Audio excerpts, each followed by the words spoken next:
Welcome to the Podcast Interview Marketing Show, where we explore big ideas with leading experts on how to grow your brand and business with targeted podcast interviews.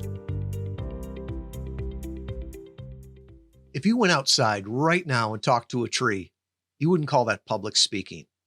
Or if you posted a cat video to social media, you wouldn't call that social media marketing. With either way, you wouldn't be surprised when it didn't improve your business. That's why it's so interesting when people do random podcast guesting and they say, well, it didn't help my business. You see, there's a difference between podcast guesting and podcast interview marketing. And our own Lasina Jensen and Max Millsaps are going to sit down and talk about the fundamental differences between an activity and a strategy. All right. Thanks, Tom. So today we are going to be discussing podcast guesting versus podcast interview marketing. And Lasina, what is the main difference between the two?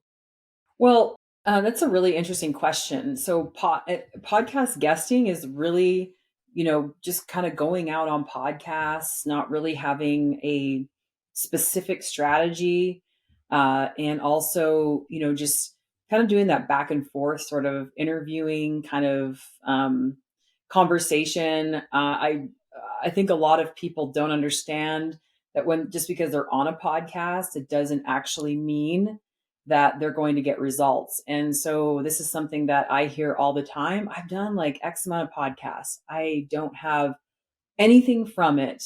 I can't attribute anything. And so that's really what the difference is with podcast interview marketing, because it's really a marketing strategy where you can measure your results. You can use a system to really turn it into a marketing channel and not just go on podcasts to promote yourself. And that's kind of an ego thing as well, too. I think a lot of times people just think, I'm just going to go out there and I've got this great idea and I'm going to put it, in front of these audiences. And they really sell themselves so much that they're not providing a lot of value. They're not providing great action steps, or if any at all. And these are some key elements to really making it a marketing channel. Really neat. Now, on a similar vein about the ego and all of those things, how do you feel that participating in podcast interviews differs from other marketing channels? And what unique advantages do you feel that it offers? Well, participating in podcast interviews is a very unique, what makes it different from other channels is, well, for example, any type of ads doesn't matter, like paid ads. When you think about like Google or Facebook or Instagram, those are like meant to catch people for a more of a transaction, right?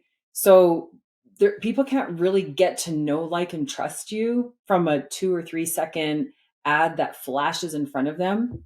And this is something else I hear a lot all the time, right? And then if we look at, but another common marketing channel is like more organic, posting like maybe press releases or articles on big sites, and then blog posting or content posting on your own site. It is effective over a longer period of time. I used to work as a project manager for an SEO company.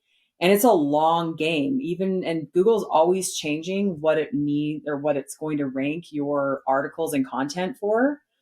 That it's just, a lot of people do it and it does work, but it really does take time. So if you're really looking for speed, first of all, ads could be a way to do it, but it really depends on what you're selling. And if you are like a high level service, a consulting firm, a coaching business, something that's a high level engagement, you already know that there's a relationship element to what you do. So it's a high value relationship sale. And what we see a lot too is there's a lot of coaches out there, right? There's a lot of business coaches. That's a big one, or leadership coaches. And everyone has a nuance to what they do. But how will people know what that nuance is? Like, why should I work with, Bob over Sally? like, I feel like Bob and Sally get picked on a lot. But why should I work with one over the other? And it's because people don't have deeper insights into who you are. And that's really where podcasts provides that venue or that stage, so to speak, to really have that deeper form conversation with people who are showing up looking for those information and looking for that information and answers. And you get to tell them a little bit about what you do differently, but you get to show them, you have the opportunity to demonstrate that value and really let them get into your kind of values and your thinking and your approach to things.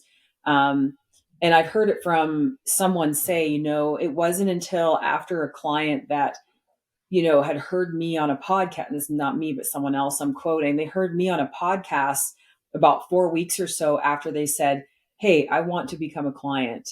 And I thought it was in the bag. And what happened is when they heard this said person on a podcast, they actually realized, wow, we really thought we understood you when we first met with you.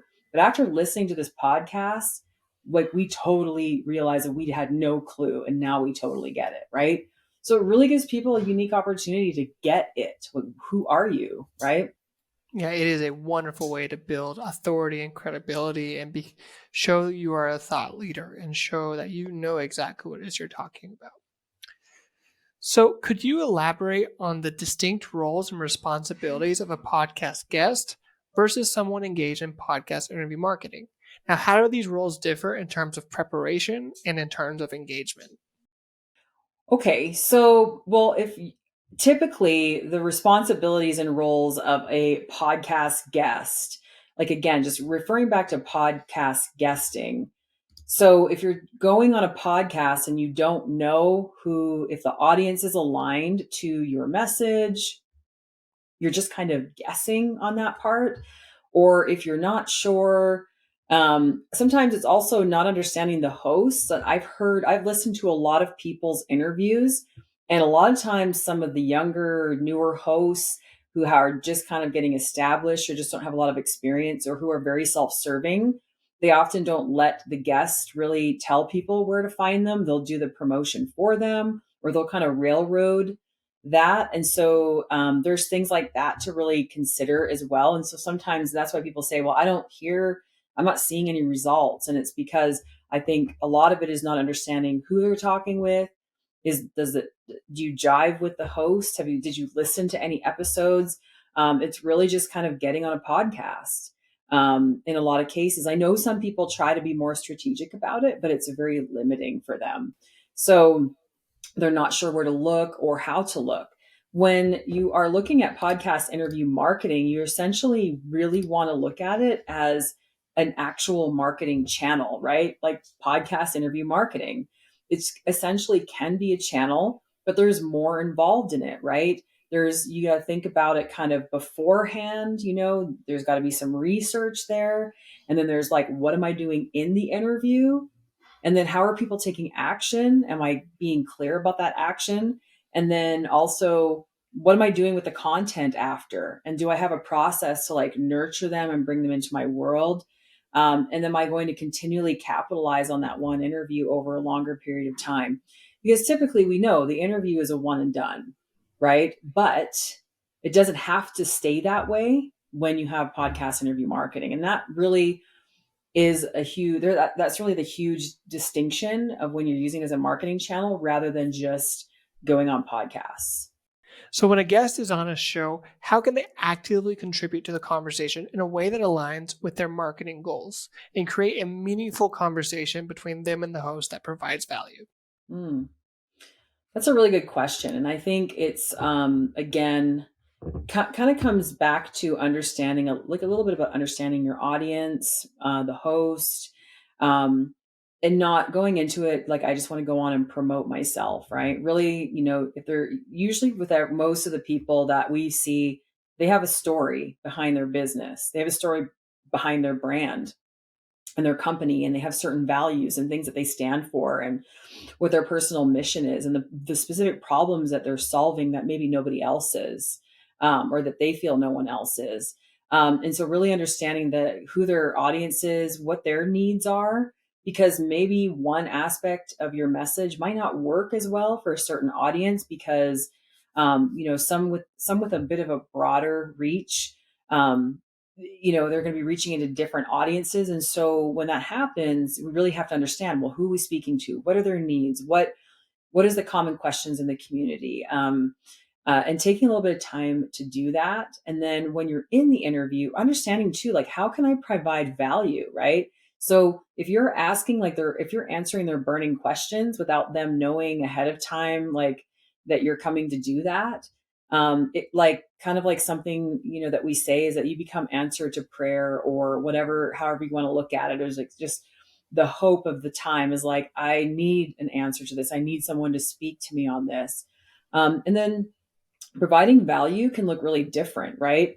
I would say that, in some cases, providing actionable steps, right, of something that people can like implement right away, and then sending them somewhere post podcast interview or at the end of the interview to where they can, track those steps. Like if they have like a download or a resource, and then being able to track that way. And so I think something that aligns with the marketing goals, the message must be relevant to the audience. And you must already have an understanding of the action that you want them to take post podcast interview.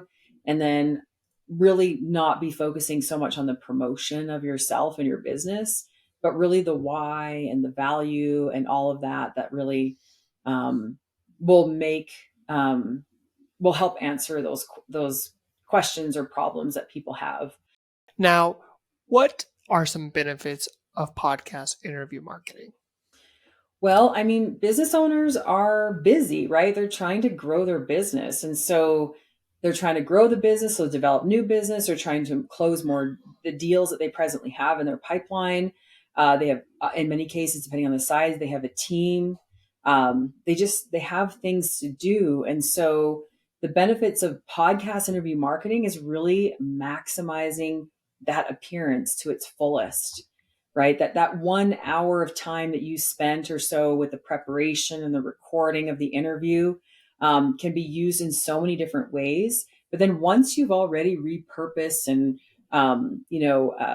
got that content out there post podcast interview through like splicing it up or however you do that, whatever works best for you, then you can keep reusing that content. And so for a long time down the road, that one interview is really becoming an evergreen source or proof source of who you are and your expertise, right? So in the short term, yes, there's a little bit more work. In the longer term, it's going to save you that work. It's already been done.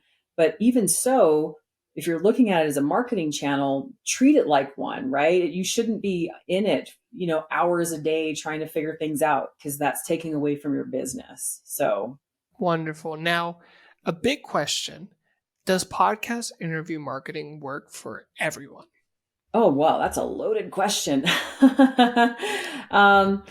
Well, I would say it depends on a lot of things. I wouldn't want to necessarily, but we know that there are people that just won't work for, and the common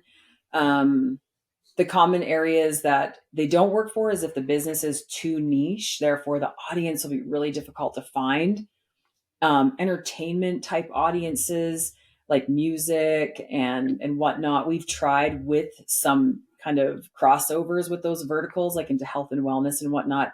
And we just weren't able to see those results as well. And so anything like that doesn't typically work as well. And if it's very niche and just not broad enough, it doesn't allow you to go into different pools so that you have a chance to really test out the message.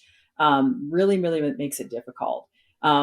Typically, if a person doesn't have a website, if they don't have something to sell, or something maybe not transactional, but if they don't have like a high level service, that makes it really difficult. If you have an e-commerce site, it's not great for podcasts for the most part, unless there's a really good message behind the product.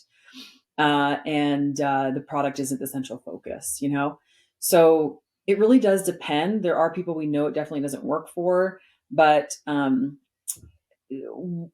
podcast interview marketing is a strategy. So it's only really for those people that are willing to actually do the work. And so if you're not willing to do the work, if you're not willing to, be prepared to deliver value and you just want an ego boost and all of that, it definitely won't work for you. You might have every other aspect of the business in place on the front facing. It looks really good. But if you're not willing to really do the work and submit to a process and do all that background stuff, then it's not going to work for you. So that's why I say it really depends. The most successful people who do podcast interview marketing, they're doing all of the things, all of them. And they're taking advice and guidance. They're working on getting better with each interview. They're taking the opportunities that come to them and really turning them into something else. So if you're not that kind of person, it probably won't work for you. Wow, incredible answer on that. Now, in the podcast industry, there are some really, really big podcasts out there. But does that mean that these big podcasts are the right podcasts? Now, how does one find the right podcast for podcast interview marketing? Well, finding the right podcast. Okay, so going back to that, we know, the right podcast. Let's start there for a moment.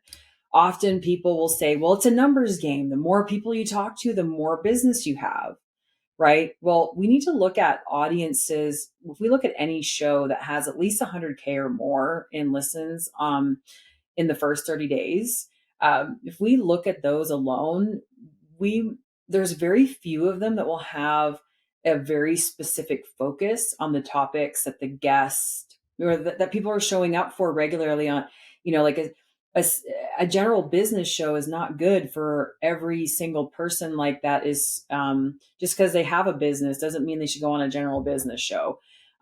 It's just, it can be a massive show, but the reason you probably didn't see anything from it was because it probably was not the right audience. It most likely got diluted in all the varying interests of the audience. And so that's a couple of things to note. On the other side of it too, is really looking at like, how do you find the right podcast? Well, really, you need to understand who's your audience, where are they hanging out? What do they care about? And then what kinds of podcasts are they listening to typically, right? And so there's a lot of different ways a person can do that without me listing them, but that just should give people a good sense of like, is my audience hanging out here? Do they care about these kind of topics? What kinds of questions are they asking?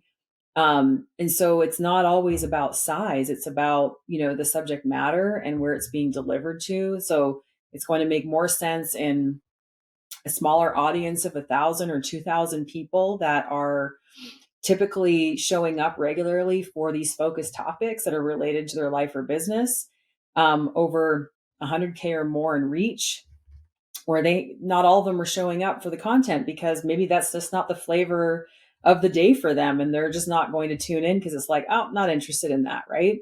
So really, what are you seeing in terms of reach, true reach with those larger shows? We really don't know that. So you briefly talked about finding the right audience.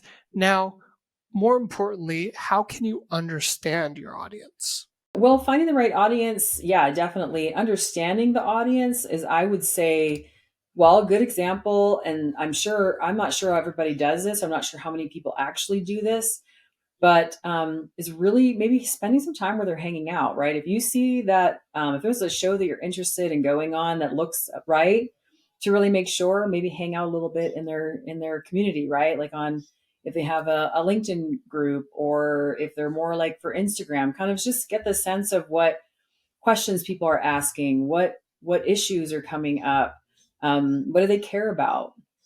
And that will really help you to better understand if it's the right audience or not. Look at the description for sure of the show, and then in some cases hosts will have a pre-call. So it's a really good opportunity for you to really make sure that you're both on the same page. And I've heard some people say, well, we don't really want to do pre-calls. We just kind of think it's insulting. And I'm like, actually, it's in everyone's best interest, because you and the host may not jive, or you may learn that this is not the right audience for you.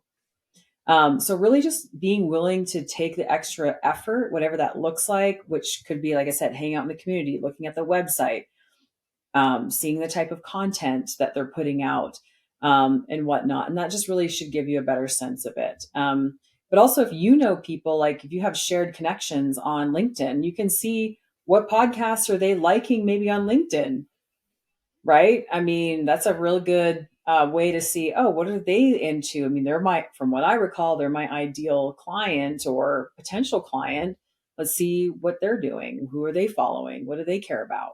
So, Again, another excellent answer to a very loaded question. So, do you have an algorithm or steps to picking the right podcast? And if you do, can you elaborate on that? a little, yeah. So, so an algorithm or a 4-step algorithm for picking the right podcast is first of all looking at, how do you know it's a good podcast? And so really with that, a good podcast really does look different for everyone depending on your business, right? What's a good podcast for a person who's looking to talk with investors is not going to be a good podcast for those looking to consult people on their business, right? And so that's super important. And really, again, like I just said, are your ideal clients or customers listening to that podcast? And then are your values similar? And then like, do they align with what you're doing? And also does it align, or does the host and their brand and what they believe in, does it align with you? Not necessarily that they have the same service, because that can be competition, but also making sure that there is a similar alignment there. And then take a look at, like, for example, ideally what we want to think about too is you really want to interview with a host that is similar to you or someone you aspire to be. So that's super important to keep in mind as well. Also, the website is something to look at. And this is for the podcast, not so much on the guest side, because you really want to look at it as well with SEO value in mind, right? Do they have backlinks? That means you'll get backlinks. Who are they associated with? Who are their affiliate partners, right? So do you want yourself associated with that audience? And kind of the third one is, how many people are going to hear you? It's not just about the number of downloads, as we talked about a little bit earlier. It's also about who's really listening. And then what are their listeners like, as we also, talked about in some different aspects. Are they active on social media to gain that engagement? For some businesses, brands, shows, it makes sense to have a certain social media presence. A lot of investing, money management type clients, it's going to be more of a LinkedIn thing, right? But certain younger brands, or businesses, they might be more on like Instagram or TikTok or even Facebook still. So just things to really think about. Does it make sense for your brand? And then brand affinity, right? Kind of leading into that. This is a lot more important. You're judged by the company you keep, right? Check them out. Google the show. Do you want to be on that podcast? When people Google your name, they're going to see the podcast interview that you did, most recent one that dropped, or YouTube video, or whatever it was. That kind of content is what shows up first. So if you're wanting to talk to investors and you're on a random business show with some guy who's recording in his mom's basement, you're not going to gain a lot of credibility with those investors, or potential future investors. So really want to make sure it's consistent with your brand, what you stand for, who you're trying to talk to, right? Going back to picking on investors, because that's a pretty good polarizing or easier one to polarize. People are typically going to be spending thousands, hundreds of thousands, maybe even millions eventually with them. So it really needs to make sense in the long run. You also want to think about a business person, a business consultant. They typically charge anywhere 5-6 figures. We've seen 7 figures here, right? If you're on some random weird business show that doesn't make any sense for your message, there's not going to be a lot of credibility there. That's a high level engagement. You want to be as credible as possible. Yes, some people have already done the random interviews, but if you continue on that track, you're not going to earn the trust from your potential new clients if you continue on that track. Now, as we wrap up this episode, can you provide our listeners with actionable tips or a checklist for optimizing their podcast interview marketing strategy, ensuring that they get the most value out of each appearance? So really I have, 5 sort of tips, they are quite actionable. First of all, think about this. Number 1, it starts before the interview, right? Understanding the audience you're speaking to do a bit of research, maybe hang out in their communities, figure out how you can tailor your message so that you can be the answer or the solution potentially to someone in their audience or someone that they know. Um, and so that's super important. So it's not just going on a podcast. There's so much more beforehand, but you don't have to spend hours doing it.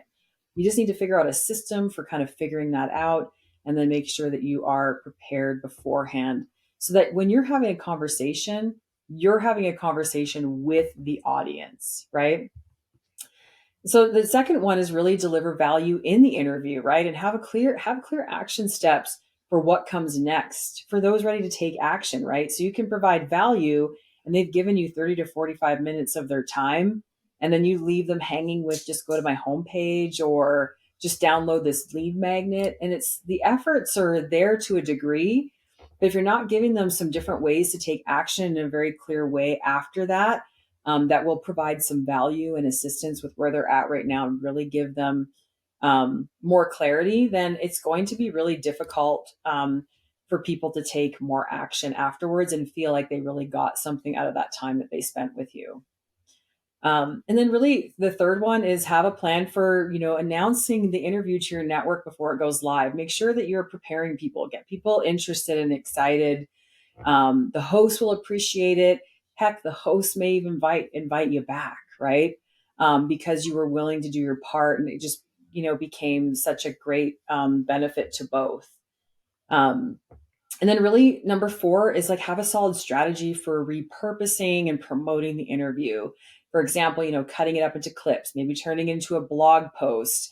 There are really a lot of different ways that you can repurpose it. The clips is a really big one, the audiograms, quote graphics, things like that. And then that's so important because again, the host will appreciate it. You'll get out there a lot more, and you're making the most out of every interview. And then number 5 is it really ensure you are continually reusing that content over a longer period of time. For example, like use a social media scheduler. This really allows you to be out there as much as possible. And that work that you did once is already done, set in place. And you'll really start to put yourself in a position where you're eventually starting to control the conversation. And in the longer term, you're dominating the narrative with your market. And that's super powerful. And I think with all the noise out there, you want to be controlling the conversation. The right people will find you. But if you're not putting yourself out there and cutting it up and taking the most out of it, it's just like it literally will be a one and done interview, and that it'll end there. So. Wow, that was a very good way to wrap up all this information. I know there was a lot there, but those actual steps are really important for us to understand how to optimize our interviews and make sure that we get the value out of it. So, Lasina, thank you so much for your time. Thank you so much for this conversation. And I look forward to learning and putting all of this into practice. You're welcome. So what are you doing? Is it podcast guesting or is it podcast interview marketing? One is an activity. It's a fun activity. The other one is a powerful marketing strategy. Keep that in mind. And if you're just doing podcasts for entertainment and fun and connections and networking, great. But if you're trying to get real business results, I'd encourage you to follow the steps of podcast interview marketing. Remember, we're not optimizing for another connection or another interview. We're optimizing for results. And I'd like to leave you with a quote. This comes from a previous client, Gail Moody Bird. Gail is the VP of marketing over at LinkedIn Sales Navigator. And I love what she said. Today, we're getting more efficient at things that are less effective. Make sure that you are effective. Your time, your money is precious.